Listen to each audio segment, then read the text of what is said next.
that it's not normal to us yet, and they exist. I don't know. He's got a point. I'll drink to that. Yeah. Yeah. Yeah, I mean, even if it was a 30-foot jellyfish, yeah, jellyfish is normal, but that's fucking huge. Yeah, the whole thing. Have you guys seen Blue at all? It's like everything is fucking aliens. Yeah, exactly. The further down you go in the ocean, the weirder shit gets. And guess what? That stuff's been on our planet the whole damn time. We're just not looking at it every day, so it's not normal to us. Is that paranormal? Are those aliens? Well, no. But then, so what's to say that something like Bigfoot or Nessie is like, oh, that's ridiculous to believe in. You're insane. You're a kook. Right. What's to say that wrestling isn't real? Right. Thank you. That's exactly it. Well, just because I've got a fucking something to say to this guy and I want to sweat a lot and have water on my face and a chair, who's to say that my feelings are invalid just because I want to throw a chair at a guy? You're a kook. You're a nut. Thank you. See, that's validation to me. It's like I knew Jericho was into this stuff, but how weirdly specific is lake monsters of all things? I mean, he seems real just like nostalgic for his grandpa. Like that's it. Yeah, I will say this. He is very passionate about all aspects of paranormal. Like it was very hard for me to find something because the Travel Channel special was taken from me, and by the powers that be, they don't want me to watch it. I had to pick something, and that show said that he has a passion for that. He has a passion for all of it. I legit want to do a whole episode just on Jericho. It could be just on his freaking podcast, The Talk is Jericho. He has on Russ, one of your favorite dudes. He has Bo Dallas on for conspiracy theories. I thought he had me on. Let's say. No. What, you wouldn't remember that? I will say, yeah. And you guys kind of dabbed on me for my silence in the Lafayette thing, but yeah, Bo Dallas was there. I popped hard for him, but it was only on Main Event. It didn't get on Raw. Fuck. Yeah. Hey man, there's a lot to be said for the rest of the crowd. It's not just you. It's everybody. It's like the opposite of mob mentality. No, it was us. We weren't silent. We shushed people. They had a guy. You guys are gonna hate this, and you probably saw it during the show. There was a guy who had a sign that said like Saints got robbed and something else. Yeah, he was sitting. That guy was about 4 rows in front of me, man. I had killer seats and a W. Seats, man. Hell yeah. I could show you our Unbelievers podcast shirt was on TV a lot, but man, I'm so glad I didn't bring a sign because people would fucking hate our show and go and give us all kind of. Think about it. If they had one thing to cling on to fuck with about that show, and if it was our show, holy shit, we would have gotten fucking blamed. They would have been like, "You're the fucking ones." There's one thing people are mad. People are making videos about just bitching about the Lafayette crowd. I'm just like, look, I was shushing people. I like silence during my matches, but I have to think. I gotta concentrate. You're like a Japanese wrestling fan. And we'll throw confetti. We'll have confetti at the end if we approve. And that's how it goes. They didn't even give us a dark match. How fucked up is that? Anyway, I want to pull it all together. You're talking about wrestling and you're saying it might be fake. I don't know, but I just want to throw it out there because I could have pulled videos. There's so many conspiracy videos. But as far as sports itself being rigged is a big conspiracy. So what do you guys think about that people that claim the NFL is rigged? I believe that. I know the Falcons have played in a rigged game before. Our favorite team lost to the Saints in New Orleans the year after Katrina. That was rigged. Yeah, I think Katrina was rigged too. What was rigged? Maybe Katrina was rigged too. Oh yeah, the hurricane itself. Yeah, that was definitely a conspiracy. Yeah, Roger Goodell was behind Hurricane. I'd buy that, and I have to say also that I would believe it's rigged because I've gone back and rewatched that Saints pass interference call. That was so insane that didn't get called. Yeah, that was like it was clearly pass interference. So you know what? Yeah, the NFL specifically is very rigged. Yeah. Yeah. And I want to be there too. I don't know if you guys talked about it. Oh yeah. 2001 Patriots. The Tuck rule. Come on. What the fuck is that? That's the one that led to the 2001 Patriots Super Bowl victory, right? Wasn't it the Raiders tuck rule? Yeah, it was 2001. Yeah, America, we were healing. We needed Patriots. We needed them. Yeah, I remember. Not the Raiders. You know who I remember calling the game called the Patriots as the winners of the Super Bowl? Mr. Paul McCartney. No way. At the halftime show. Oh, yeah. The game, oh, shit. Mr. Powell, what do you think? Who's going to win the Super Bowl? He's like, oh, man, I think Patriots, man. It's America all the way, baby. Oh, God. And then you also have the Super Bowl with the 49ers and Ravens when the lights went out after, when it was a blowout, and then all of a sudden the game got close, and it's like, oh, is that on purpose? Yeah, blame Beyonce, but yeah, more New Orleans getting into the. Maybe New Orleans will be a rigged town, and I just voodoo, man. It's all it is and Zatarans. Zatarans. We have Zapp's potato chips. And we built our football stadium on an Indian grave site. I will say, though, with those Zapp's Cajun potato chips, you really nailed it on that one. So kudos. That's nice work. Amazing. Yeah. A+. Sounds tasty. Oh, those crawtators and those voodoo chips are the best. Well, thank you. Yeah.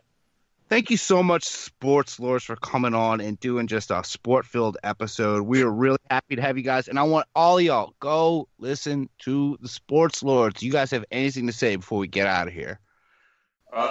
I'll just say, it's been an honor. This is like a weird flashback to doing the Unbelievable podcast. So, love it. Love listening to it. Keep it up. Thanks for having us. And we'll have you on our podcast sometime once we get our shit together. Yeah. Once we have technology a little bit more up and advanced in the sportatorium. But thank you. Once your agents work that out for you, you have your management to blame for that. We're signed with a pretty big management company called O'Connell Management NYC. Check it out online for real. It's a real company, a real management company. And also, I'm working on a project with a friend. It's a little movie thing that came out of the Unbelievable podcast and might include some familiar faces to you Unbelievers. So I'm going to be letting you guys know when that's coming down the pike a little bit, so keep an eye out on that. What? Awesome.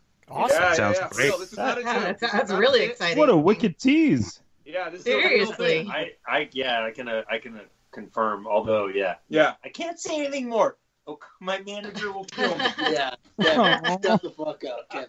But for real, it's like a real thing. Keep an eye out. I'll be talking about it more, and I'll be tweeting about it. So I'll let you guys know. But for real, it came out of the Unbelievable podcast kind of ideas. So hell yeah, that's awesome. Well, that sounds great, Diego. And I just want to say, if Neil Brennan and Moshe Kasher and Pete fucking Holmes can get athletes on there, you guys just got to get one. I mean, they seem to want to do anything, and just throwing it out there.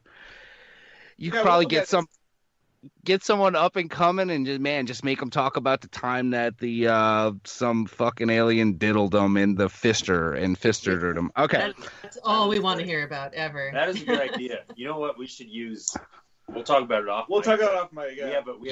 We got to go off mic. Rob, play us out of here with another Jock Jam. On your mark, ready, set, let's go. Yeah, baby. Jock Jam. On your mark, ready, set, let's go. Let's go. Let's go. Let's go. Here we go. Ladies and gentlemen, it's time to swing, baby. Yeah. Getting jiggy with it. Ladies and gentlemen, it's freedom, baby. Yeah. Getting jiggy with it. Yeah, baby. Yeah. Getting jiggy with it. Smashing, baby. I can't no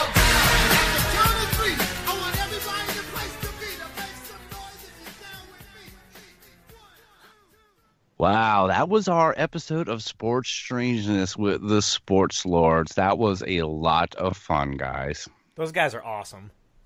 Seriously, I'm so glad we had them on.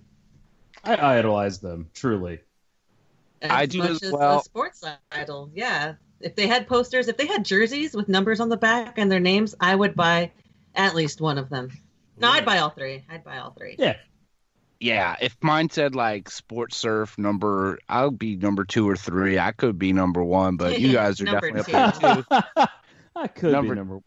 I'll take number 2. Number That's 3 fine. Throw up. If number 1's PP and number 2 is Who is number three is no. We're not talking about what our number 3 is. We're not. Oh.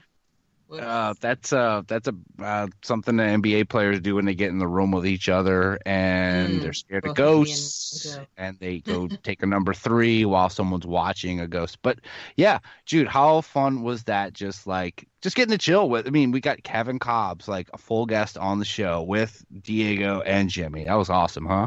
Fantastic, dude. Like I love listening to Sports Lords every week, and like I'm not out here trying to pimp Sports Lords. I know I keep talking about it. But that's like one of my favorite parts of my Thursday is like I wake up in the morning, I refresh my podcasting, I'm like, oh, yes, I do Sports Lords. So in the words of Paul McCartney, you wake up, you get out of bed, you drag the comb across your head, and then you listen to Sports Lords? I drag the comb across my head. I have a bit of a tug. A little bit of a tug there. And we actually had the honor of Sir Paul being on our own podcast. That was amazing. Very happy. We can just pack this shit up. We don't even need to make another episode, except to maybe have Sir Paul McCartney on again for a bit of a tug. Just a little bit of a tug.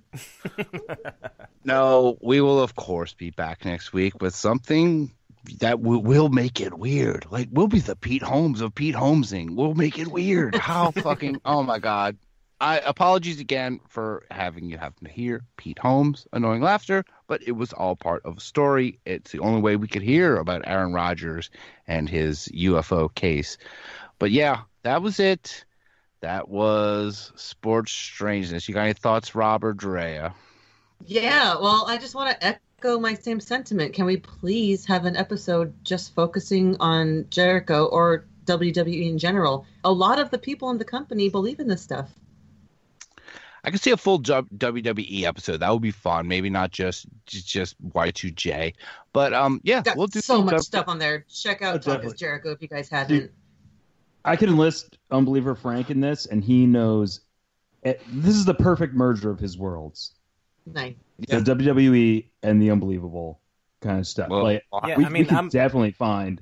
I'm more of like an attitude era kind of guy. I lost track with wrestling over the past probably like 10 or 15 years. When I was a kid, I loved it. But yeah, that's the beauty of it, right, Rob? You can come into it at any point, and it's you can hop back in anytime. That's why I'm kind of curious to see from that aspect. It'd be interesting to get back into it from that aspect. Oh, yeah. Well, I have nothing to say about that. But yeah, there haven't been very many Zambonis recently.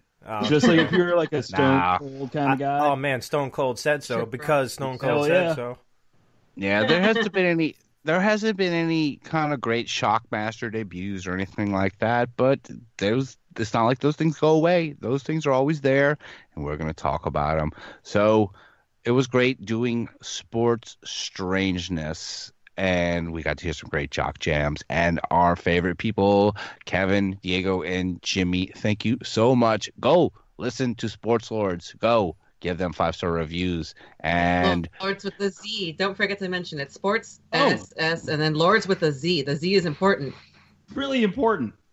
Yeah, and they're not the sports boards or whatever the hell they were talking about that last episode. How dare you? How dare you plug that clip in right now? I'm sorry. I was saying they're not the sports boards. Exactly. Okay, and one more thing. We need to do a poll for this week. So, Jude, what should the poll for this Sports Strangeness episode be? Well, a long time ago, I was studying advertising, and I came up with a great slogan back then. Is whose jock has the most stock? Damn, that's some good. Who's jock or which jock? I mean, I guess it's it should be who's jock. That's the most stock. We'll punch it up. So, which jock has the most paranormal stock? I guess that will be the poll this week. And now it's time to go to the Unbelievers Podcast mailbag. The Unbelievers mailbag. Hey man, check your mailbox. Hey, you got some new mail over here. Sup, bitches? It's mail time. Woo! Woo! Woo! Woo! Woo! Okay. In this week's Unbelievers Podcast mailbag, we have a mail from Raymond Roel, and it is another cool T-shirt design, man. We're loving it. I'm seeing people wearing the Jeff the Talking Mongoose shirt already. Tim R. Swartz was sporting it. very cool. But Raymond just sent us this really killer Mothman design. What do you guys think of it? It's pretty tops. It looks. I like that. It's kind of